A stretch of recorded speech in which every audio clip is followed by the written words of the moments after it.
Presentation of Idaho Reports on Idaho Public Television is made possible through the generous support of the Laura Moore Cunningham Foundation, committed to fulfilling the Moore and Bettis family legacy of building the great state of Idaho, with additional major funding provided by the estate of Darrell Arthur Kammer in support of independent media that strengthens a democratic and just society, and by the Hansberger Family Foundation, by the Friends of Idaho Public Television, the Corporation for Public Broadcasting, and donations to this station from viewers like you. Thank you. The issue and the problem really is the resources that are available. Money is tight for every government agency this year, but when it comes to public education, there are constitutional and legal requirements, particularly for special education students. We get Superintendent of Public Instruction Debbie Critchfield's take on the public schools budget landscape. I'm Melissa Davlin. Idaho Reports starts now.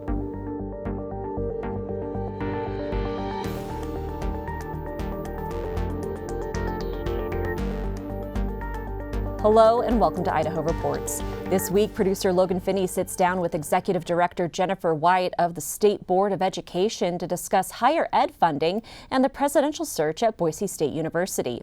Then Superintendent of Public Instruction Debbie Critchfield joins me for an overview of the public education budget proposal as well as special education needs in the state.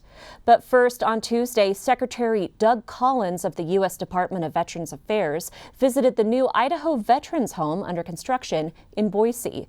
The VA Secretary and Idaho Division of Veterans Services Director Mark Champel put the blame on project delays squarely on the previous administration and its lack of action on Idaho's waivers request for materials under the Build America, Buy America Act, or BABA, which says building materials for federal projects must be made in America. For 3 years, we fought with them to determine why we could proceed with an awarded grant to build this building for our veterans. There were other states that were getting waivers.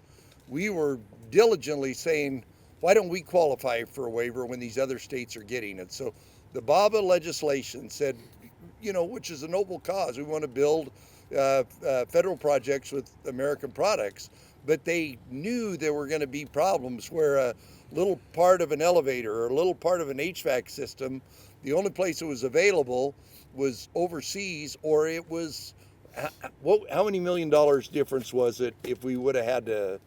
Over $30 million. It would have been $30 million more, and it would have delayed the project more. On Thursday morning, Florida Governor Ron DeSantis visited the Idaho State House for the second year in a row, trying to rally support for a balanced budget amendment to the United States Constitution. A resolution last year calling for a convention of states to propose such an amendment failed in the House. We think now it's better, so they asked me to come by and talk and answer some questions. So we think it's likely to be positive this time. Idaho was one of the leaders in this in the 70s through the 90s. Your U.S. Senator wrote the amendment, and so there's a history of this state being a part of this, and it was right for them to do it during that period of time when people like Ronald Reagan were involved, and it's right to do it now. In fact, it's even more urgent to do it now. On Wednesday, Idaho Supreme Court Chief Justice Richard Bevin delivered his annual State of the Judiciary address to the legislature. Producer Logan Finney has more. Chief Justice Richard Bevin told lawmakers he's not coming with any requests for new funding or structural changes to the court budget this year. However, he did call out how the current revenue situation could jeopardize the sustainability of Idaho's highly effective drug and mental health treatment courts. We could not sustain this work without strong partnerships. For nearly 30 years, this legislature, the counties, and local communities have shared a vision for the promise of treatment courts. One critical component of that work now deserves mention: peer support services. These are provided by individuals with lived experience, and they play an important role in mental health courts by helping participants stay engaged, navigate setbacks, and build trust in the process. Recently, the Idaho Department of Health and Welfare ended funding for these services. To maintain the vital services for participants already in the system, the judicial branch has identified resources within our existing budget to sustain peer support through the current fiscal year ending June 30th, 2026. What happens beyond that point remains uncertain. and we are approaching that question deliberately. In the coming months, we will meet with mental health court judges and professionals to better understand the impact of losing peer support services and whether these courts can continue to operate as intended without them. Idaho Reports will continue to cover the court's budget request before lawmakers. On Friday, the Idaho Supreme Court will hear oral arguments concerning whether the new parental choice tax credit program violates the Idaho constitutional provision that the state must provide free and uniform public education for students, as well as the public purpose doctrine, which says public dollars must be spent for the public good and not private interests. Meanwhile, last week, the Idaho State Tax Commission began accepting applications for the new tax credit program, which awards up to $5,000 in tax credits per student for private education or homeschool expenses. For special education students, that amount can go up to $7,500. As of Tuesday, the Tax Commission reports that it has received more than 4,650 applications from parents on behalf of 7,300 students. Idaho's public colleges and universities also have a lot on their plates this year.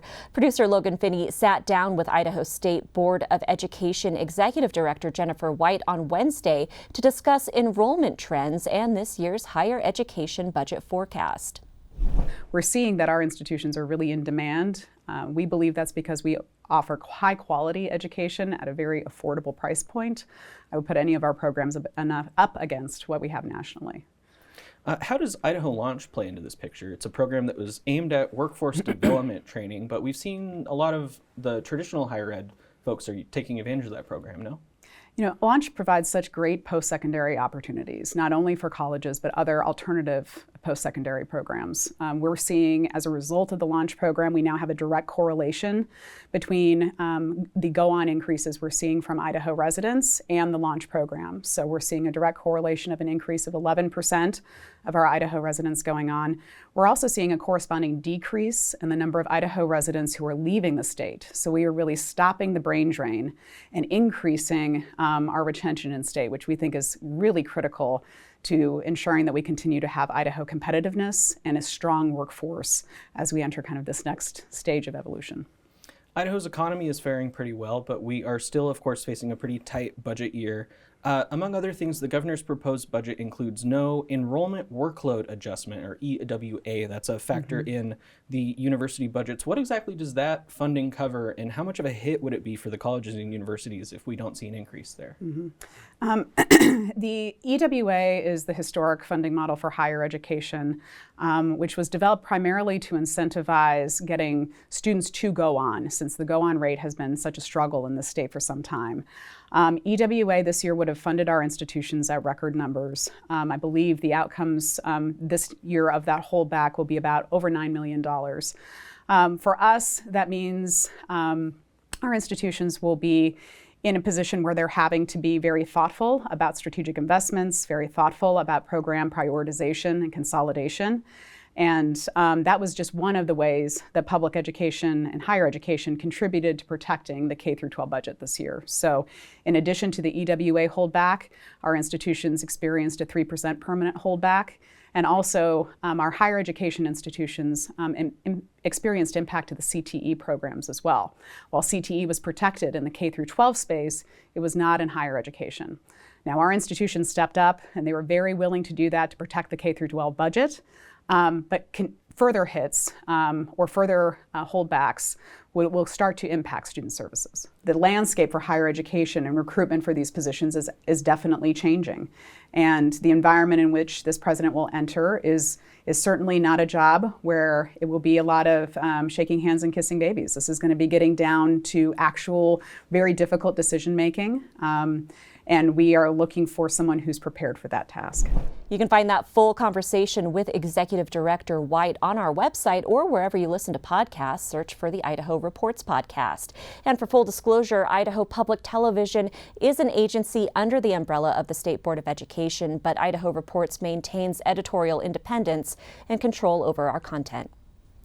On Tuesday, Superintendent of Public Instruction Debbie Critchfield presented the K-12 public schools budget proposal to the Joint Finance Appropriations Committee. This comes after Critchfield withdrew a $50 million request late last year for special education services to help districts with those costs. But the need for special ed paraprofessionals, ASL interpreters, and others who help these students hasn't gone away, and the new budget request does include a smaller amount, $5 million, for high-need students.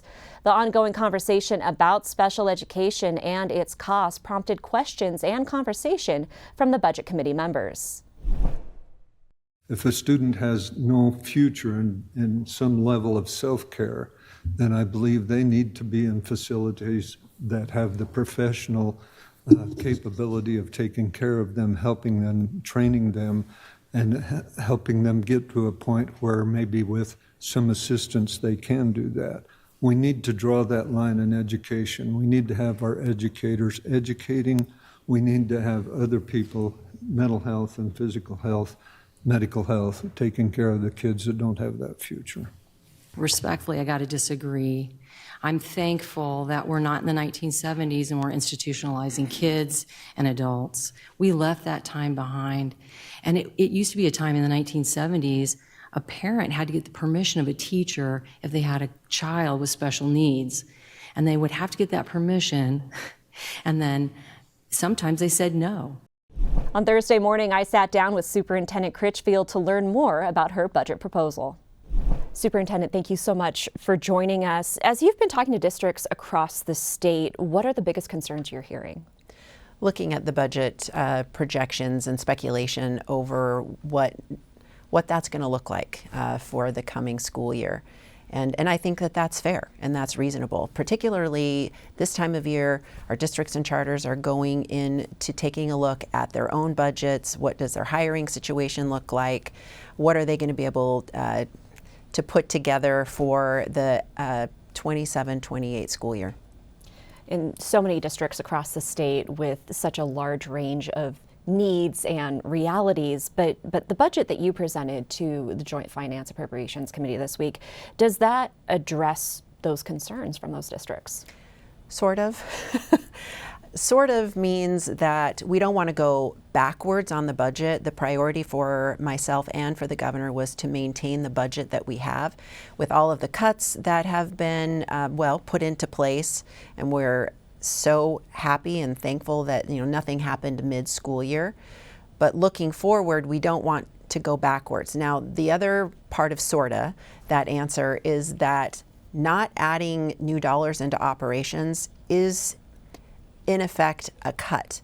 Inflationary costs are everywhere. It's not just in our own homes, it's at schools too. It's the cost of fuel, it's the cost of utilities, the cost of doing business at schools. So yes, maintaining is the priority and is a good thing, but also taking into consideration that districts will have to accommodate for those gaps somewhere in their budget. That maintaining, can you give us a broad overview of what that looks like?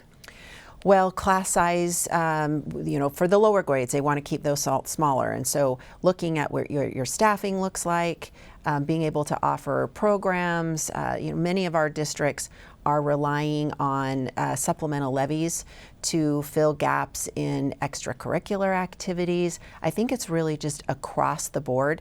Some districts may choose to delay a curriculum adoption. Those are hundreds of thousands of dollars when you bring those into classrooms, books into classrooms. So they may kick that down a year.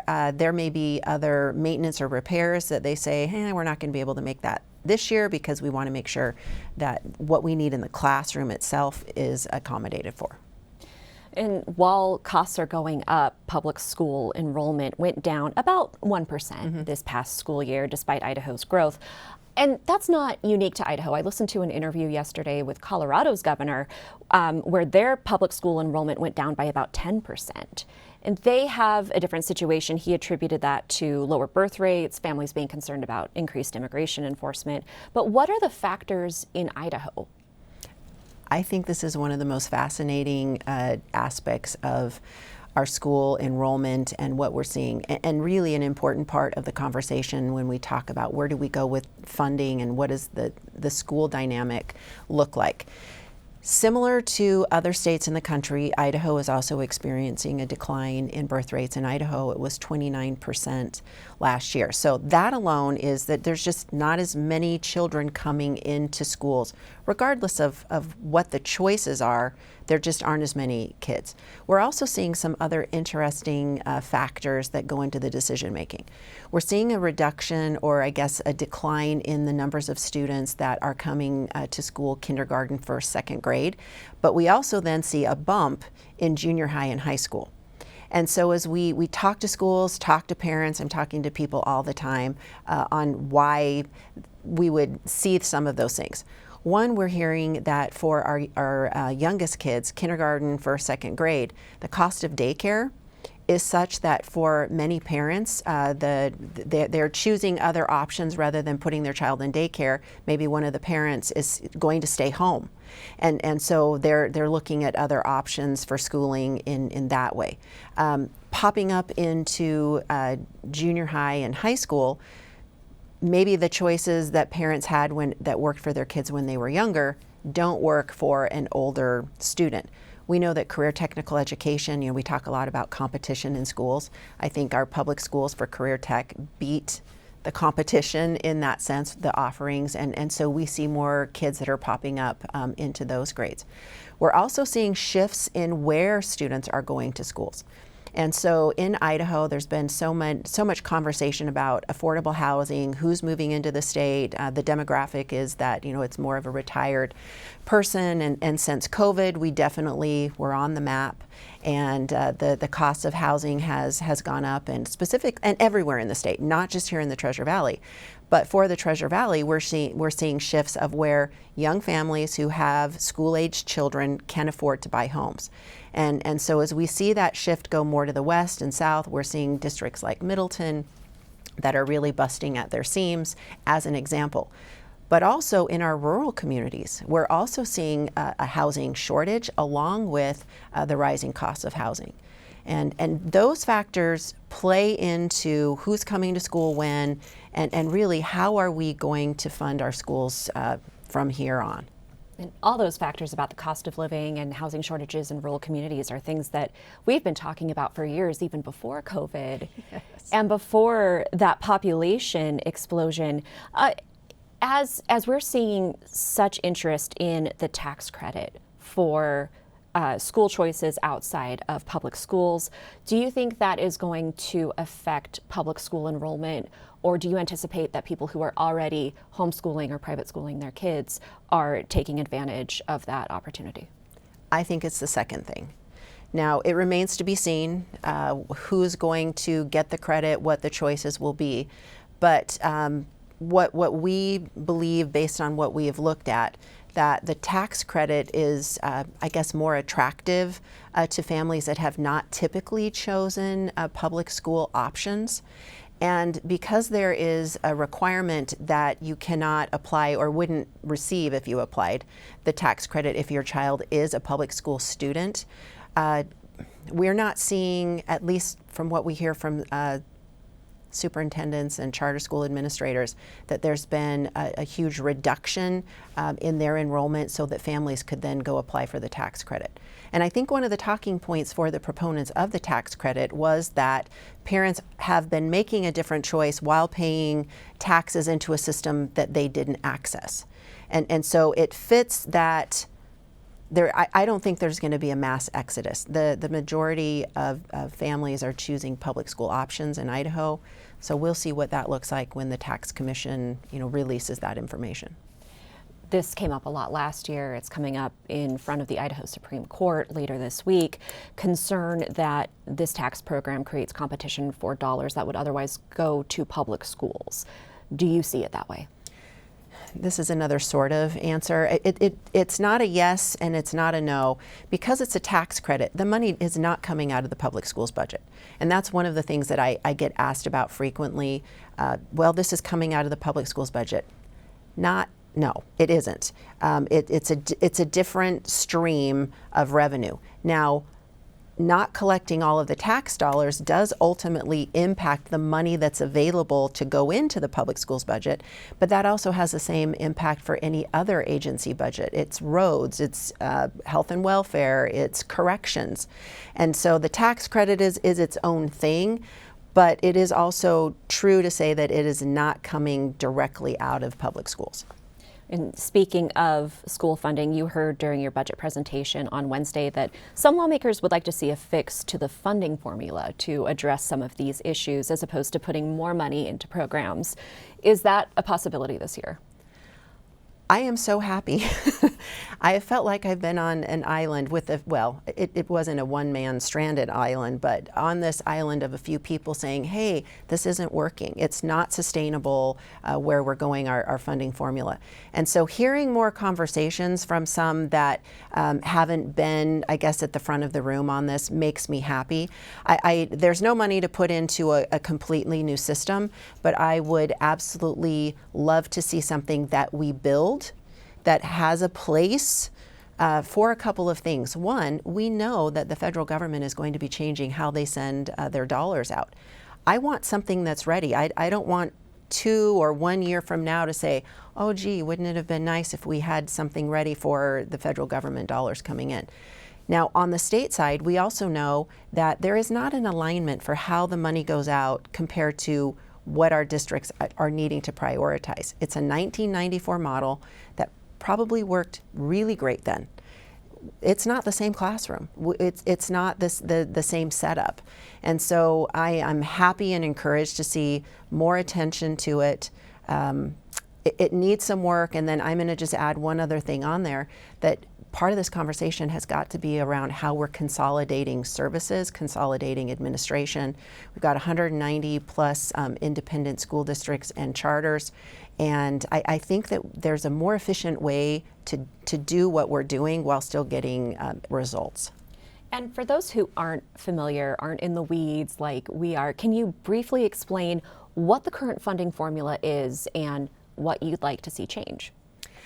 First of all, explaining it would require some sort of math translator. A large whiteboard. It is, right. And your eyes will be like, I don't know, circling, and you'll have a headache after.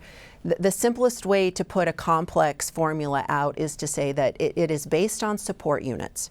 And support units take in the components of what are believed to support learning in the classroom. It's part kid, part teacher, part classroom, based on the grade, based on how many students you have on the grade. So it's a very complicated and complex math formula that spits out a number to say, here's what we're going to pay you for what we think it costs for the classroom. What I've been advocating all along is to have an alignment to what the student needs are.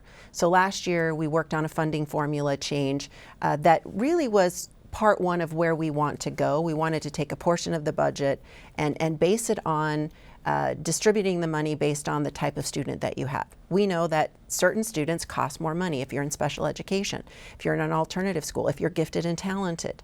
And so we wanted to weight those, and we were successful in getting it out of the Senate. It didn't get heard in the House, but back to your earlier question, I think we've got some critical mass there to say, this isn't working, folks. Let's get in front of it. You brought up special ed, and regardless of whether or not there is funding for these programs or even requirements to provide services for those students, they're still there. Their needs are still there. You withdrew a $50 million request for special education because of the revenue situation. What now? We're still talking about it. I presented yesterday, or whenever it was that I presented, all the days are running into each other, to the Finance Committee around a bridge, what I'm calling a special education bridge.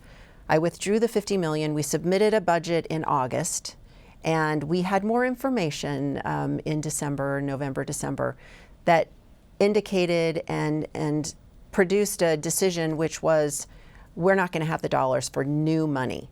And I didn't want those new dollars to become competitive with the existing dollars. And there, at times, education, it's been a shell game, where they take it from one part of the budget and put it into a new part and say, hey, look at all the new money that we gave you. I didn't want to present that scenario. So the new recommendation is to take interest off of an existing education account. So it is one-time money. It's not coming from the general fund. It's not taking away from anyone else. To set up 2 programs that we could build on into the future and hope to self-fund, but all intended to take some pressure off of the budget impacts of special education. Are you concerned about Idaho's ability to fulfill the constitutional requirements to educate all kids, including those with special needs, as well as the federal legal obligations to educate these kids? The work around it, no. The actual, are we supporting kids in their needs and in their classrooms and what the parents want? That work's getting done. The issue and the problem really is the resources that are available. And those students must be accommodated. Those dollars must go first before anyone else. And so it's coming out of other areas of the budget. It's coming out of operations, it's supplemental levies that many times parents will say, why are we getting asked to supplement or pay extra taxes to buy books? Isn't the state paying for books? Well, yes and no. When other dollars have to be moved around. So to me, that's the real concern. We have a growing population, growing trends around special education. Any parent at any time in the state can request that their child be evaluated, and that evaluation must take place. And so as more parents are asking for evaluations and more attention to accommodations for their children, we're going to see this grow. It's already grown, but I don't want it to get more out of hand than where it is. This is your budget proposal, the governor's budget proposal.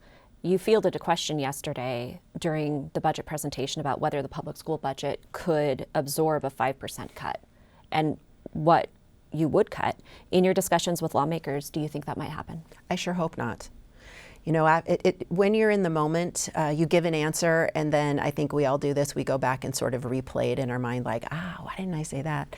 And one of the sort of, I wish I would have added statements to what I said. And in the moment, I really was caught off guard. And I think my answer was, I have no idea. And I was thrown off by it. Honestly, I feel like not adding money to the budget is a cut in itself. The maintenance budget will cause districts to have to use other funds that are available to them within their existing budget because of all the issues we just talked about with inflation. And so I'm hopeful that maintaining where we are is enough of a feel for some, but then I also know that there are legislators who don't think that it's enough. And so that'll be a discussion that takes place at the State House, and we'll do our best to advocate where we can. But all the pieces are getting laid out, and I guess we're going to see where that comes together, particularly with the revenue number just being set. So a lot is in motion. And we'll keep watching. Superintendent Debbie Critchfield, thank you so much for joining us. Thank you. Thanks so much for watching. Join us next week for conversations on Medicaid and how proposed cuts could affect Idahoans. Presentation of Idaho Reports on Idaho Public Television is made possible through the generous support of the Laura Moore Cunningham Foundation, committed to fulfilling the Moore and Bettis family legacy of building the great state of Idaho, with additional major funding provided by the estate of Darrell Arthur Kammer, in support of independent media that strengthens a democratic and just society, and by the Hansberger Family Foundation, by the Friends of Idaho Public Television, the Corporation for Public Broadcasting, and donations to this station from viewers like you. Thank you.